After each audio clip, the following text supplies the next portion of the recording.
Hello friends, আমি প্রসেনজিৎ। আপনারা দেখছেন মোটো ট্রাভেল শুটার। তো আজকে আমাদের কাছে R15 ভার্সন 4 এসছে, একদম ব্র্যান্ড নিউ। তো গাড়িটার সমস্যাটা হচ্ছে, গাড়িটা যখন 14-15 স্পিডে চলছে তখন গাড়িটা ব্রেক প্যাড থেকে নয়েজ হচ্ছে। এর আগেও দুবার ওটা খুলে ক্লিন করা হয়েছিল, কিন্তু তাতেও প্রবলেমটা সর্ট আউট হচ্ছে না। তো আমরা ব্রেক প্যাডটাই চেঞ্জ করব। তো ভিডিওটা কন্টিনিউ করতে থাকো।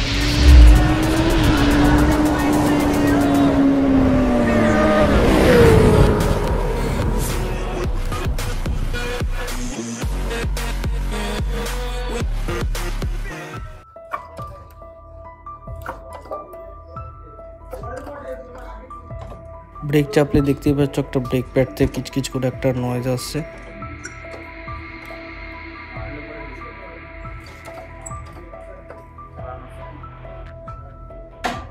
সো ফ্রেন্ডস, এখন আমরা ক্যালিপারটাকে খুলবো, খুলে ডিশ প্যাডটা বার করে তোমাদেরকে দেখাবো কি কন্ডিশনে আছে। তো আমাদের ডিশ প্যাডটা খুলতে হ্যান্ডেল লাগবে আর 12 mm একটা সকেট লাগবে, ঠিক আছে? 12 mm সকেটটা দিয়ে ক্যালিপারটা খুলবো।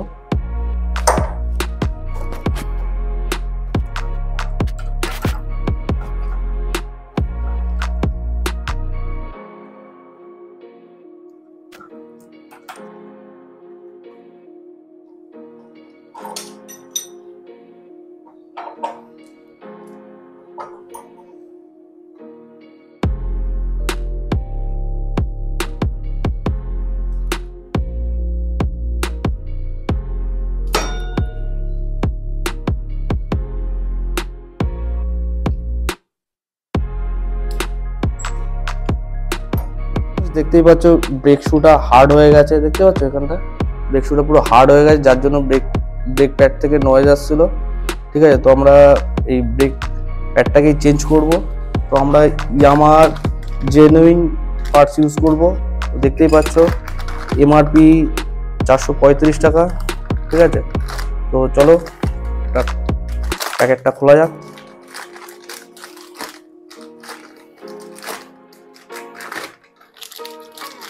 দেখতেই পাচ্ছ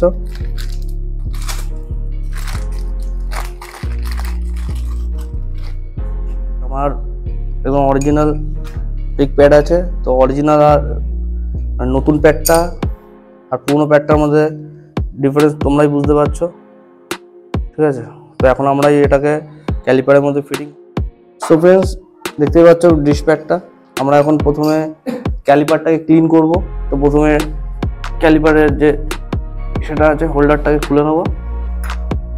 খুলে নিয়ে আমরা কি করবো, পিস্টনটাকে ক্যালিপারের ভিতরে পিস্টনটাকে ক্লিন করব। তো ক্লিন করতে আমাদেরকে লাগবে হচ্ছে গিয়ে ডিস্ক অয়েল লাগবে, ডিস্ক অয়েল দিয়ে ক্লিন করব। তখন পিস্টনটাকে প্রেস করে কিছুটা বার করে নেব।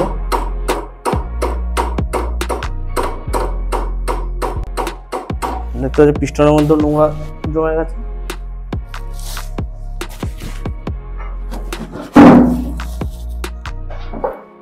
পিস্টনটাকে ভালো করে কাপড় দিয়ে পরিষ্কার করে নেবো।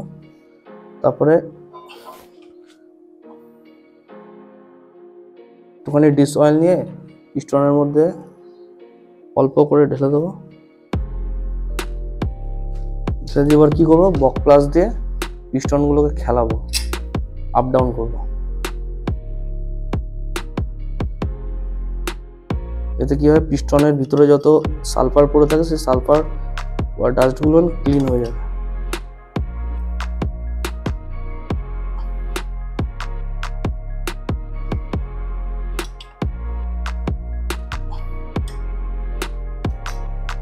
আবার প্রেস করে পিস্টনটাকে বাইরে থেকে বার করে নেবো।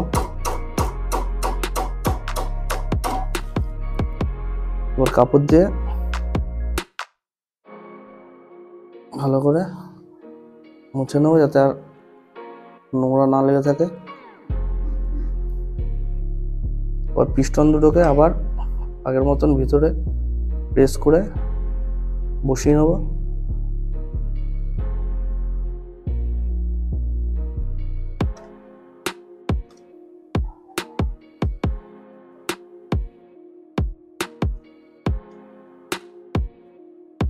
প্রথমে ডিশ প্যাড লাগাতে গেলে আমাদেরকে পিস্টনটাকে পুরোটা ভিতরে বসিয়ে নিতে লাগবে, না হলে ডিসপ্যাচ সেট হবে না। তারপরে কি করবো, আমাদের যে ক্ল্যাম্পটা আছে সেই ক্ল্যাম্পটাকে ভালো করে ক্লিন করে নেবো।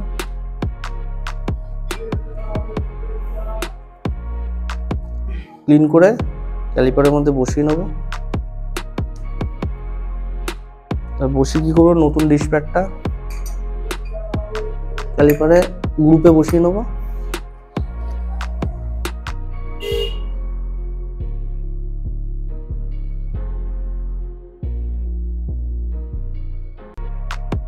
বসিয়ে যে লকটা আছে লকটাকে বসিয়ে দেবো। এবার যে এই লকটাকে যেই বুঝে লক করে সেই লকটাকে বসিয়ে নেবো। খুবই সোজা প্রসেস।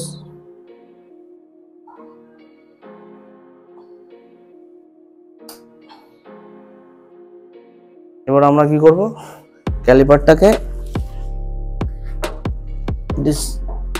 প্লেটের মধ্যে বসাবো।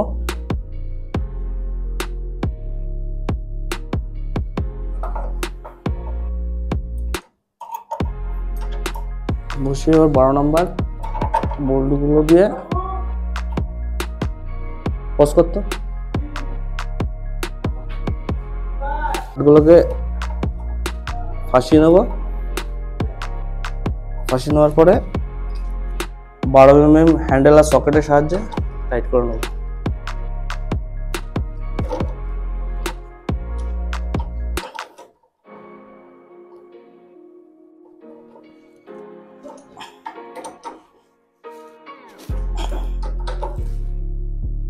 ফুল টাইট করে নেব।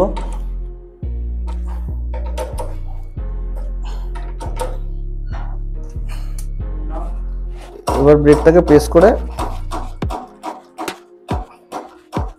অটোমেটিক ব্রেকটা টাইট হয়ে যাবে। আমাদের ডিসপ্যাচ চেঞ্জের কাজ কমপ্লিট।